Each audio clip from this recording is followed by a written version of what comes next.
Have you ever thought to yourself, I'm just not a people person? Well, I've got some really good news for you. Social skill isn't some gift you're born with. It's a muscle, and you can absolutely build it.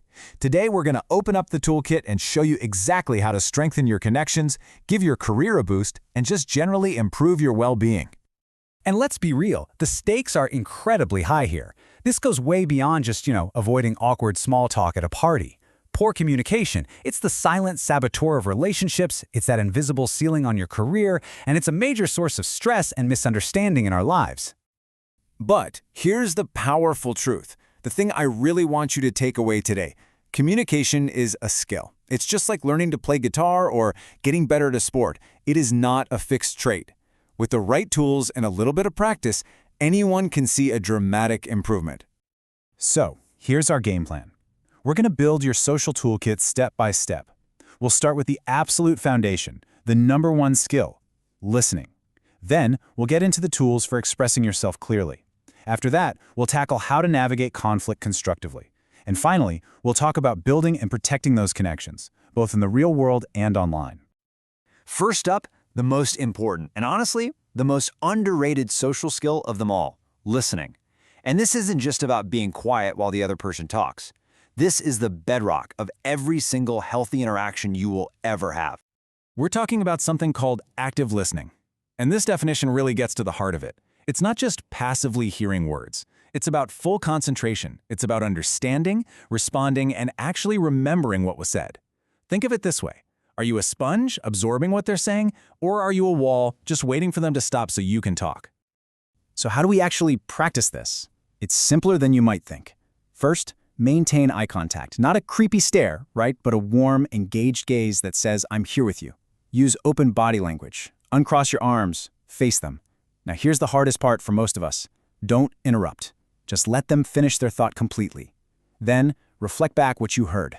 A simple, okay, so what I'm hearing is, builds incredible trust. And finally, and this is a big one, put the phone away. Nothing communicates disinterest faster than a screen. Okay, so let's talk about the common traps we all fall into. Are you guilty of these? You're formulating your response while they're still talking. You're not really listening, you're just reloading. Or you interrupt with, oh, that reminds me of a time, and suddenly the conversation is about you. These little habits, they are instant connection killers. All right, so once you've started mastering listening, which is huge, the next step is expressing yourself clearly and effectively. Let's add some more tools to that toolkit of yours. Now this right here is a total game changer. Just look at the difference. You never listen to me, that's an attack. It immediately puts the other person on the defensive. But saying, I feel unheard when I'm interrupted, that's not an accusation. It's a statement about your own experience. It invites a conversation instead of starting a fight. And here's the magic formula. It's so simple. I feel emotion when this specific behavior happens because this is the impact on me. For example, I feel frustrated when meetings start late because it pushes back my whole schedule. See, it's direct, it's honest, and it's not blaming anyone. This one formula can revolutionize your tough conversations. Okay, get ready for this, because this number is just wild. 55%. More than half of your message is communicated non-verbally. That's your body language, your posture, your facial expressions. So if your words are saying one thing, but your body is saying something else, guess what? People will always believe your body. So the goal here is to make sure your nonverbals are actually aligned with what you mean to say. An open posture with uncrossed arms signals that you're receptive. A calm tone can de-escalate tension instantly. This isn't about being fake or putting on a show. It's about making sure your body isn't accidentally sending the wrong message.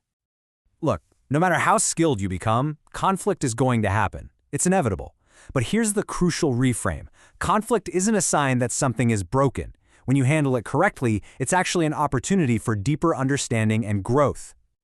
And that's the million-dollar question, isn't it? How do you navigate a disagreement without burning bridges or causing lasting damage?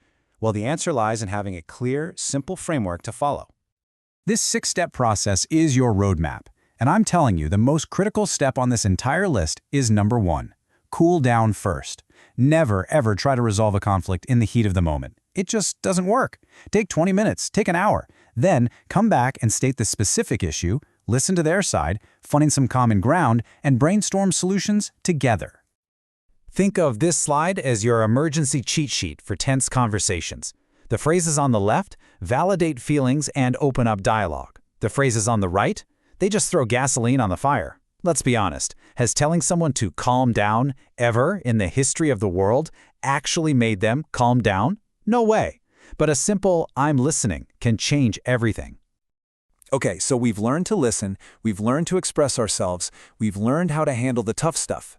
Now for the really good part, let's put all those skills to work, building and deepening the relationships that actually make life meaningful. Making friends as an adult can feel, well, daunting. But the secret is consistency. You have to just show up, repeatedly, at the same place, a book club, a hiking group, a volunteer gig. That builds familiarity, and familiarity is the foundation of friendship.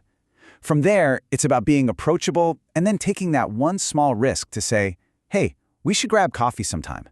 Remember, you're not asking them to be your best friend for life. You're just taking the next small step. If you want to escape the small talk trap, how about this weather? Just remember the FORD method.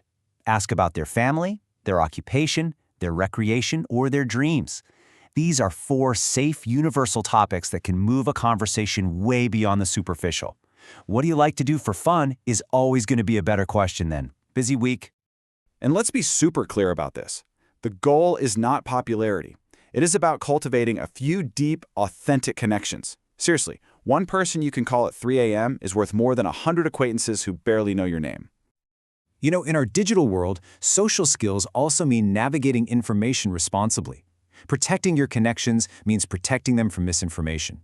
So before you share that shocking article, use the SIFT method. First, just stop. Take a breath. Then, investigate the source. Is it credible? Find other coverage from trusted sources. And trace the claims back to the original context. You got to be a bit of a detective. Does the headline use super emotional language to make you feel scared or outraged? Is there even an author listed? Does it desperately ask you to share this now? These are huge red flags. It's a sign that the content was designed to manipulate you, not inform you. Okay, the most important takeaway is this. Don't just learn this stuff, do it. Knowledge isn't power. Applied knowledge is power. So here's your challenge. Don't try to do everything at once. Just pick one of these. Try one session of pure active listening. Use one I statement this week. Take one small, concrete step today. Because really, all this theory comes down to the very next conversation you have with your partner, your boss, your friend. So I'll just leave you with this question to think about. What one conversation will you improve starting today?